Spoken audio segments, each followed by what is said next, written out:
দুর্নীতি খুঁজে বের করতে নতুন অডিট ফার্ম নিয়োগ দিবে বিসিবি।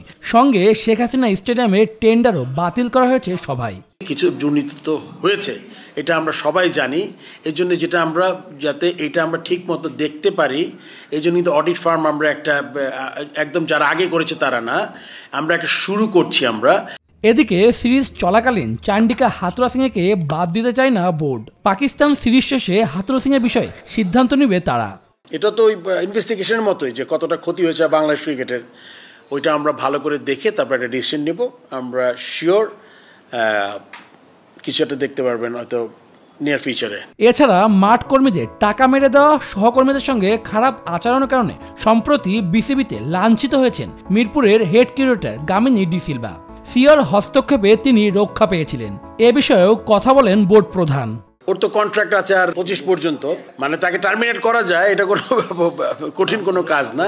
নলেজ আছে যাদের এটাতে নাই, কিন্তু তারা খুব তাড়াতাড়ি ইমপ্রুভ করে যাবে, এরকম কিছু ছেলে খোঁজার চেষ্টা করছি যারা আমাদের ফিউচারে ক্রিয়েট হবে এবং তারা ট্রেনিং করতে পারে। আগামী আসরের বিপিএল মাঠে গড়ানো নিয়ে আলোচনা হয়েছে বোর্ড সভায়। কুমিল্লা ভিক্টোরিয়ান্সের আসরে অংশ নেওয়ানি গ্রিন সিগন্যাল পায়নি তারা। আসর শুরু হওয়ার আগে একাকী দলগুলোর সঙ্গে বসবেন সভাপতি। 27 ডিসেম্বর ফার্স্ট ম্যাচ গড়ানোর কথা, তার আগে আমাদের ড্রাফট যেটা আছে, ড্রাফটটা sometime in September.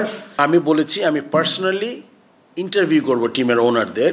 Pakistan series শেষে কাউন্টিতে অংশ নেবেন সাকিব আল হাসান। তারপর আগামী মাসে ভারত সিরিজে দলের সঙ্গে যোগ দেবেন বিশ্বসেরা অলরাউন্ডার। শুভদেবনাথ, নিউজ 24, ঢাকা।